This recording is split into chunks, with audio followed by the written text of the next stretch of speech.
CPM ഒറ്റപ്പെടില്ലേ?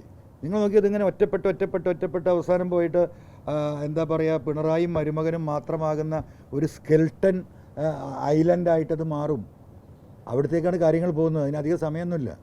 ഈ പിണറായിക്ക് അനുകൂലമായി ആരും നിൽക്കുന്നോ, അത് ഇടതുപക്ഷമാവട്ടെ വലതുപക്ഷമാവട്ടെ മറ്റാരുമാവട്ടെ, ആ നിൽക്കുന്നവൻ്റെ അഡ്രസ്സ് ഉണ്ടാവില്ല. കാരണം ജനം എന്ന് പറയുന്നൊരു സംഭവമുണ്ട്. ഈ വരാനിരിക്കുന്ന തെരഞ്ഞെടുപ്പ് പൊളിറ്റിക്കൽ ഇലക്ഷൻ മാത്രമല്ല, ജനങ്ങളുടെ ഒരു വികാരമുണ്ട്. ആ ജനകീയ വികാരം ഇനിയും ആളിക്കത്താൻ പോവാണ്. അതാ പറഞ്ഞത്, അത് ആൻറ്റി പിണറായിസാണ്. അത് പൂർണ്ണമായും കത്തിയിട്ടില്ല, അത് കത്തി ജ്വലിക്കാൻ പോവുകയാണ്. അതിൽ ഒരാളും അതിനെതിരെ നിന്നിട്ട് ഒരു കാര്യമില്ല.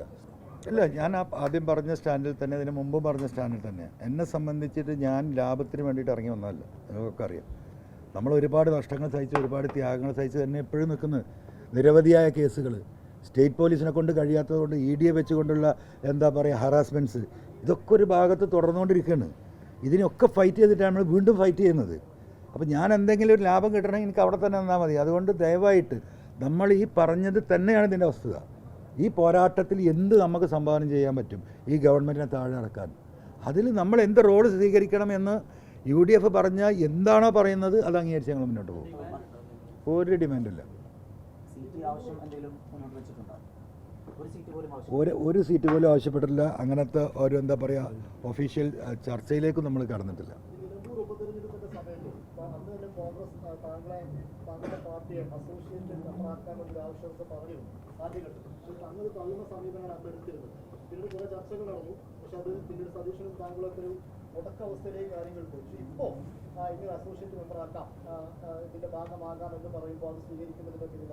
അല്ല, എനിക്ക് അന്നും അസോസിയേറ്റ് മെമ്പർ ആകുന്നതിലുണ്ടായിരുന്നില്ല എതിർപ്പ്. അവിടെ അന്ന് ഞാൻ മത്സരിച്ചില്ലായിരുന്നുവെങ്കിൽ, നിങ്ങളൊക്കെ രാഷ്ട്രീയം പഠിച്ചവരാണല്ലോ, സ്വാഭാവികമായിട്ടും സ്വരാജ് ഇന്ന് കേരളത്തിൻ്റെ നിയമസഭയിലുണ്ടാവും. സ്വരാജ് ഇന്ന് കേരളത്തിൻ്റെ നിയമസഭയിലുണ്ടാവും. ഞാൻ പറഞ്ഞ പിണറായിസം എവിടെ? ഞാൻ പറഞ്ഞ ഭരണവിരുദ്ധ വികാരം എവിടെ? ഞാൻ രാജിവെച്ച് ഇറങ്ങുമ്പോൾ എന്താ പറഞ്ഞത്? നിലമ്പൂരിലെ തെരഞ്ഞെടുപ്പ് പിണറായിസത്തിൻ്റെ പെട്ടിയിലടിക്കുന്ന അവസാനത്തെ ആണിയായിരിക്കും. 30,000 തൊട്ട് 40,000 വോട്ടിന് അവിടെ പിണറായിസത്തെ നമ്മൾ പരാജയപ്പെടുത്തുന്നല്ലേ പറഞ്ഞത്.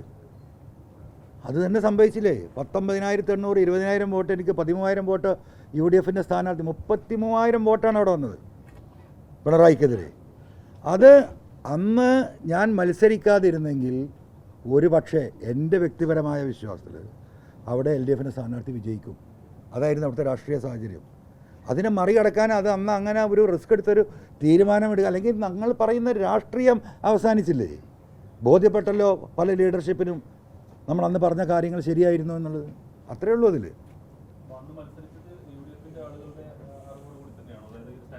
അന്ന് UDFൻ്റെ ഒരാൾക്കും അത് പറഞ്ഞാൽ മനസ്സിലാവില്ലായിരുന്നു. അവിടുത്തെ എന്തായിരുന്നു UDFൻ്റെയും LDFൻ്റെയും കണക്ക്? ഞാൻ 3,000 വോട്ട് പിടിക്കും, 5,000 വോട്ട് പിടിക്കുന്നല്ലേ, ഇതായിരുന്നല്ല കണക്ക്. വോട്ട് വന്നപ്പോൾ എങ്ങനെയാണ്? എനിക്കറിയാം, ഞാൻ 9 കൊല്ലം നിന്ന നാടാണ്. അവിടുത്തെ മനുഷ്യരെ എനിക്കറിയാം, അവരുടെ മാനസികാവസ്ഥ അറിയാം. നമ്മൾ അവിടെ നിന്ന് ഇങ്ങോട്ട് മാറിയിട്ട് ആ വോട്ടിനെ ഒറ്റയടിക്ക് UDFലേക്ക് എത്തിക്കാൻ കഴിയില്ല. കാരണം അതായിരുന്നു അവിടുത്തെ പ്രത്യേക സാഹചര്യം. ആ സാഹചര്യത്തിൽ ആ വോട്ട് തിരിച്ച് LDFലേക്ക് പോകാതിരിക്കണമെങ്കിൽ ഞാൻ മത്സരിക്കുക എന്നതല്ലാതെ വേറെ ഒരു ഓപ്ഷൻ അവിടെ ഉണ്ടായിരുന്നില്ല. അത് തന്നെയല്ലേ സംഭവിച്ചത്. സാഹചര്യം മാറിയല്ലോ. ഇത് നിലമ്പൂരല്ലോ, അത് കേരളമല്ലേ.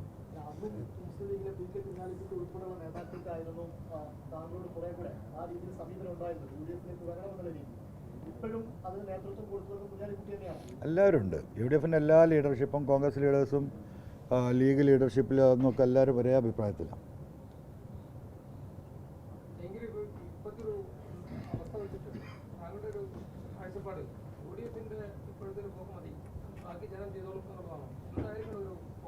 അല്ല, UDF ഇപ്പോൾ കുഴപ്പമില്ലാതെയാണല്ലോ പോകുന്നത്, നല്ല രീതിയിൽ പോകുന്നില്ലേ?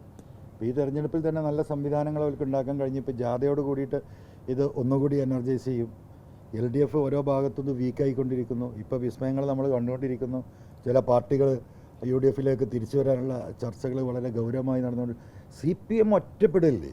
നിങ്ങൾ നോക്കിയത് ഇങ്ങനെ ഒറ്റപ്പെട്ട് അവസാനം പോയിട്ട് എന്താ പറയുക, പിണറായിയും മരുമകനും മാത്രമാകുന്ന ഒരു സ്കെൽട്ടൻ ഐലൻഡായിട്ടത് മാറും. അവിടത്തേക്കാണ് കാര്യങ്ങൾ പോകുന്നത്. അതിനധികം സമയമൊന്നുമില്ല. കാരണം ഒരു സമൂഹത്തെ അടിച്ചമർത്തി എന്താ പറയുക ചവിട്ടി ഞെരിച്ച് അതിൻ്റെ മുകളിൽ കയറി തൻപ്രമാണിത്വം പറയുന്ന ഒരു രാഷ്ട്രീയം ഒരു സ്ഥലത്തും നടക്കില്ല, കേരളത്തിൽ പ്രത്യേകിച്ച് നടക്കില്ല.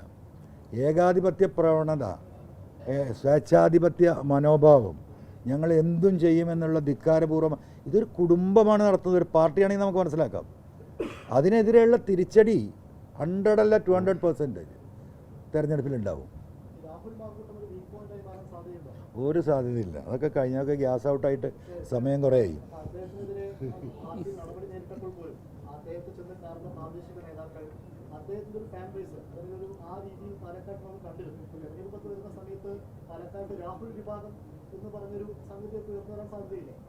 ഒരു സാധ്യതയില്ല. ഈ പിണറായിക്ക് അനുകൂലമായി ആരും നിൽക്കുന്നോ, അത് ഇടതുപക്ഷമാവട്ടെ വലതുപക്ഷമാവട്ടെ മറ്റാരുമാവട്ടെ, ആ നിൽക്കുന്നവൻ്റെ അഡ്രസ്സ് ഉണ്ടാവില്ല. കാരണം ജനം എന്ന് പറയുന്നൊരു സംഭവമുണ്ട്. ഈ വരാനിരിക്കുന്ന തെരഞ്ഞെടുപ്പ് പൊളിറ്റിക്കൽ ഇലക്ഷൻ മാത്രമല്ല, ജനങ്ങളുടെ ഒരു വികാരമുണ്ട്. ആ ജനകീയ വികാരം ഇനി ആളിക്കത്താൻ പോവാണ്. അതാ പറഞ്ഞത്, അത് ആൻറ്റി പിണറായിസാണ്. അത് പൂർണ്ണമായും കത്തിയിട്ടില്ല, അത് കത്തി ജ്വലിക്കാൻ പോവുകയാണ്. അതിൽ ഒരാളും അതിനെതിരെ നിന്നിട്ട് ഒരു കാര്യമില്ല.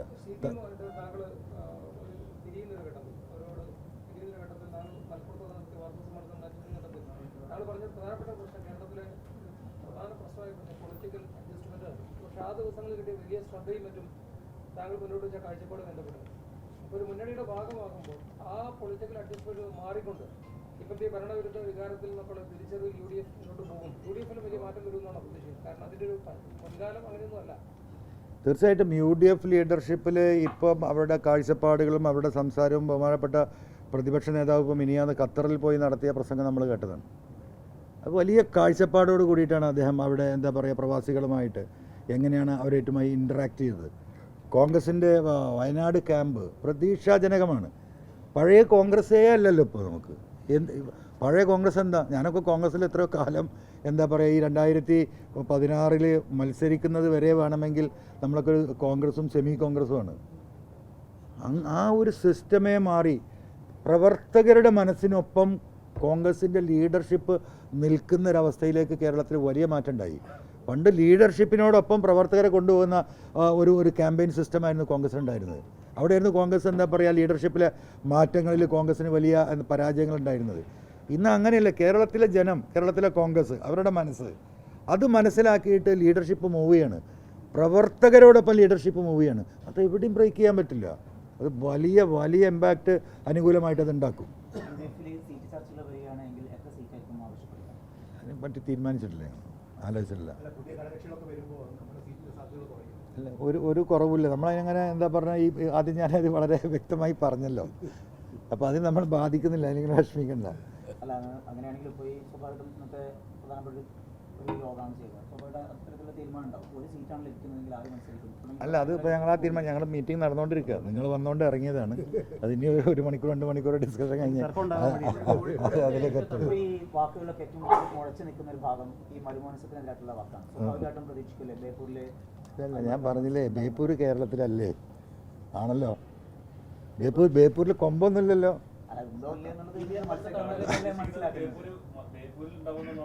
അല്ലല്ല, ആളുകൾ പ്രതീക്ഷിക്കും. അല്ല, ഞാൻ ഇവിടെ പഠിച്ചതും സ്കൂളും ഒക്കെ ഇവിടെ ക്രിസ്ത്യൻ ഹൈസ്കൂളിലാണ് ഞാൻ പഠിച്ചത്. നമ്മളെ നാടാണിത്. നിലമ്പൂരാണ് നമ്മുടെ നാട്. നോക്കണ്ട. അപ്പോൾ ബേപ്പൂരിനെ കുറിച്ച് അത്രേ എനിക്ക് പറയാനുള്ളൂ. ബേപ്പൂർ കേരളത്തിലാണ്. ബേപ്പൂർ പ്രത്യേകിച്ച് കൊമ്പൊന്നുമില്ല. അപ്പോൾ നമ്മൾ 140 മണ്ഡലത്തിൽ എവിടെ വേണമെങ്കിലും മത്സരിക്കാൻ പറഞ്ഞാൽ നമ്മൾ മത്സരിക്കും. ബേപ്പൂരിലെ TMC വളരെ കുറവാണ്.